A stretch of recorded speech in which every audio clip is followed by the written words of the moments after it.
दोस्तों, एक बार देवी सरस्वती ब्रह्मदेव के पास आकर उन्हें पूछने लगती है, हे स्वामी, आपने इस सृष्टि की रचना की है।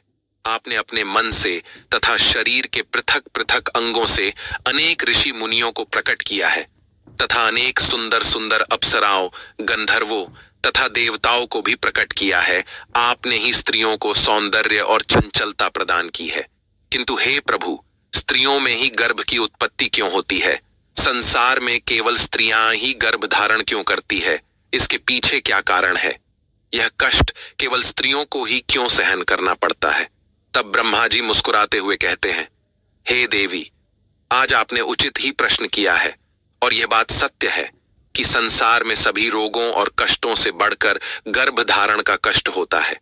गर्भ धारण करने में स्त्रियों को अत्यधिक पीड़ा होती है। इस विषय में मैं आपको एक प्राचीन रहस्य सुनाता हूं, जिसे आप ध्यान से पूरा सुनिए। जो भी स्त्री इस कथा का श्रवण करती है, उसे अत्यंत गुणवान तथा रूपवान पुत्र की प्राप्ति होती है। देवी सरस्वती कहती है, हे प्रभु, मैं इस कथा को ध्यान पूर्वक सुनूंगी। कृपया आप इस कथा को मुझसे कहिए।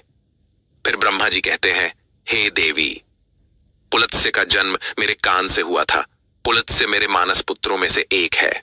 मैंने उसे अनेक प्रकार की विद्याएं प्रदान की तथा उसके प्रकट होने का उद्देश्य उसे समझाया।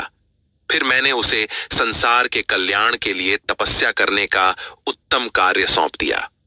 मेरी ही आज्ञा से सत्य युग में महर्षि पुलत्स्य सुमेरु पर्वत के उच्च बिंदु पर तपस्या करने के लिए चला गया। वहां पर आश्रम का निर्माण करके पुलत्स्य घोर तपस्या करने लगे। उसी समय अनेक गंधर्व, देवता, दानव तथा अप्सराएं उस स्थान पर विचरण करने के लिए आया करते थे। उन सभी की दृष्टि पुलत्स्य पर पड़ी तो वे सभी उनकी चेष्टा करने लगे।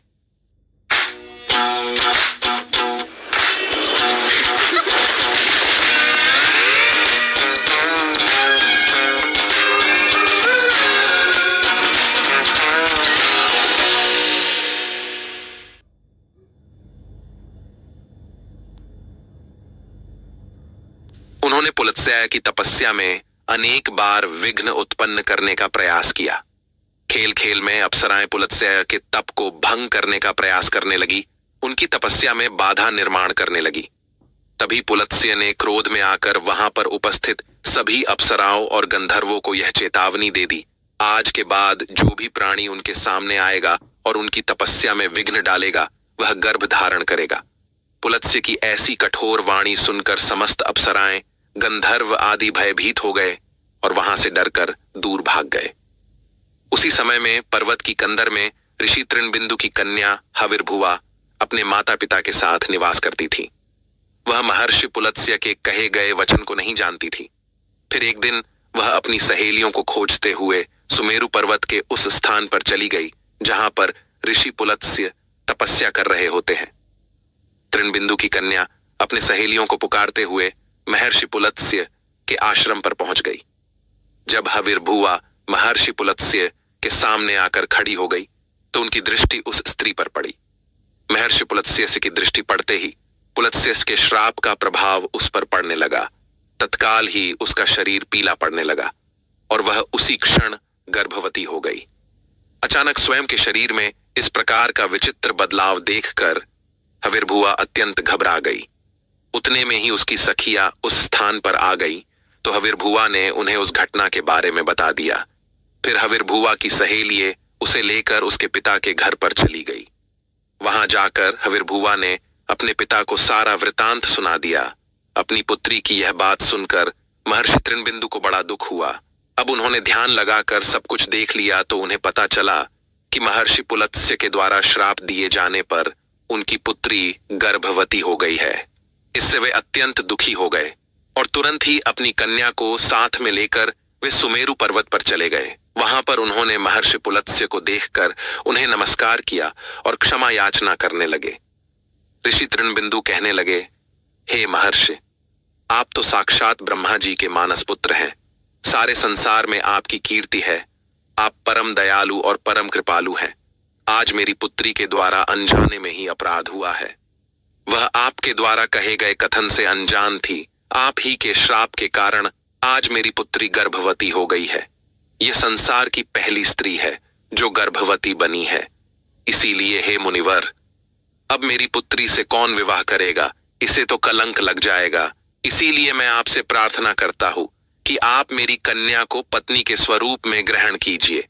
मेरी कन्या सर्वगुण संपन्न है, उसके मन में किंचित मात्र भी दोष नहीं है। वह अनजाने में ही आपके श्राप को ग्रहण किया है। यह सदैव ही आपकी सेवा में तत्पर रहेगी। इस प्रकार से ऋषि तृणबिंदु ने आदर पूर्वक महर्षि पुलत्स्य से विनती की। तृणबिंदु के आदर सत्कार और स्तुति से महामुनि पुलत्स्य अत्यंत प्रसन्न हुए और हविर्भुवा को दिए गए श्राप से उन्हें बड़ा दुख हुआ। फिर उन्होंने ऋषि तृणबिंदु को आश्वासन देते हुए कहा, हे मुनिवर, मैं आपकी स्तुति से अत्यंत प्रसन्न हूं। मेरे ही श्राप के कारण तुम्हारी कन्या गर्भवती हुई है, इसीलिए मैं तुम्हारी कन्या को मेरी पत्नी के रूप में ग्रहण करता हूं। इसीलिए तुम अब चिंता ना करो। इस प्रकार से महर्षि पुलत्स्य ने ऋषि तृणबिंदु की कन्या हविर्भुवा को पत्नी के रूप में स्वीकार किया। तदनंतर तृणबिंदु की कन्या हविर्भुवा महर्षि पुलत्स्य के साथ उनके आश्रम पर ही रहने लगी और दिन रात सच्चे हृदय से उनकी सेवा करने लगी। महर्षि पुलत्स्य भी देवी हविर्भुवा की निस्वार्थ सेवा, पतिव्रता धर्म और भक्ति से अत्यंत प्रसन्न हुए और उनसे कहा, हे देवी, मैं तुम्हारी सेवा और भक्ति से अत्यंत प्रसन्न हूं। इसीलिए मैं तुम्हें मेरे ही समान पुत्र की प्राप्ति होने का वरदान देता हूं। जिस समय तुम मेरे सामने आई थी उस समय मैं वेदों का पाठ कर रहा था और तुमने वेदों का श्रवण भी किया है। इसीलिए तुम्हारा पुत्र चारों वेदों में पारंगत होगा और समस्त संसार को वेदों का ज्ञान प्रदान करेगा। तुम्हारा यह पुत्र सारे संसार में विश्रवा के नाम से प्रसिद्ध होगा। फिर कुछ समय के उपरांत देवी हविर्भुवा ने एक अत्यंत गुणवान पुत्र को जन्म दिया। महर्षि पुलत्स्य के कथनानुसार उस पुत्र का नाम विश्रवा रखा गया। विश्रवा अपने पिता महर्षि पुलत्स्य के समान ही विद्वान, सत्यवादी और धर्म का पालन करने वाले थे। उनकी ख्याति संपूर्ण विश्व में हुई। उनकी कीर्ति और महानता को देखते हुए महर्षि भारद्वाज ने अपनी पुत्री इडविला का विवाह उनके साथ कर दिया। फिर मुनि विश्रवा की पत्नी इडविला के गर्भ से एक पुत्र का जन्म हुआ जिसका नाम वैश्रवण रखा गया। वैश्रवण का ही एक नाम कुबेर है। कुबेर जी ने ब्रह्मा जी को प्रसन्न करने के लिए कठोर तपस्या की। फिर कुबेर की तपस्या से प्रसन्न होकर ब्रह्मदेव ने उन्हें वरदान दिया और उन्हें उत्तर दिशा का स्वामी तथा धनाध्यक्ष बना दिया। इसके साथ ही मन की गति से चलने वाला पुष्पक विमान कुबेर को भेंट दिया। कुबेर जी धन के स्वामी हैं। गंधमादन पर्वत पर स्थित संपत्ति का चौथा भाग कुबेर जी के ही नियंत्रण में है। कुबेर जी ने उस धन का 16वां भाग मनुष्यों को प्रदान किया। महर्षि विश्रवा की दूसरी पत्नी का नाम कैकसी था। एक बार भगवान शिव ने माता पार्वती के लिए अत्यंत सुंदर महल का निर्माण करवाया था जिसे लंका नाम दिया गया। उस लंका के गृह प्रवेश के समय भगवान शिव ने ऋषि विश्रवा को भी निमंत्रण दिया हुआ था। ऋषि विश्रवा अपनी पत्नी को लेकर लंका के गृह प्रवेश में गए थे। जब भगवान शिव ने ऋषि विश्रवा को दान मांगने के लिए कहा, तब विश्रवा की दुष्ट पत्नी कैकसी ने छल से उन्हें लंका मांगने के लिए विवश कर दिया। और भगवान शिव तो भोलेनाथ है, उन्होंने विश्रवा को लंका दान में दे दी, जिससे माता पार्वती को अत्यंत क्रोध आ गया और उन्होंने कैकसी को श्राप देते हुए कहा, आज तुमने मेरे पति से जिस सोने की लंका को मांगा है, एक दिन वे ही तुम्हारी इस सोने की लंका को जलाकर भस्म कर डालेंगे। जिसके बाद विश्रवा जी ने भगवान शिव द्वारा प्रदान की गई सोने की लंका को अपने पुत्र कुबेर को प्रदान की। किंतु बाद में कैकसी के पुत्र रावण ने कुबेर से वह लंका छीन ली। लेकिन त्रेता युग में भगवान शिव के अवतार हनुमान जी ने उस सोने की लंका को जलाकर भस्म कर डाला। ब्रह्मदेव कहने लगे, हे देवी, इस प्रकार से महर्षि पुलत्स्य के श्राप के कारण संसार की स्त्रियां गर्भवती होती है। मैंने संसार की समस्त स्त्रियों को पुरुषों से भी अधिक सहनशील बनाया है। उनमें हर दुख को सहन करने की क्षमता पुरुषों से अधिक है। इसीलिए स्त्री की रचना करने में मुझे सबसे अधिक समय लगा। गर्भ धारण करना यह स्त्रियों के लिए श्राप रूपी वरदान ही है। मैंने स्त्रियों के अंदर ममता और प्रेम का भाव डाल दिया, जिससे स्त्रियां अपने बालक का लालन पालन कर सके। इस संसार में स्त्रियों की तुलना किसी से नहीं की जा सकती।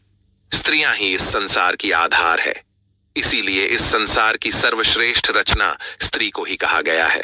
तो दोस्तों, इस प्रकार से महर्षि पुलत्स्य के श्राप के कारण ही संसार की स्त्रियां गर्भवती होती है। आपको यह कथा कैसी लगी कमेंट करके अवश्य बताएं। जानकारी अच्छी लगी तो वीडियो को लाइक जरूर करें। कमेंट में हर हर महादेव अवश्य लिखें। साथ ही चैनल को सब्सक्राइब करना ना भूलें।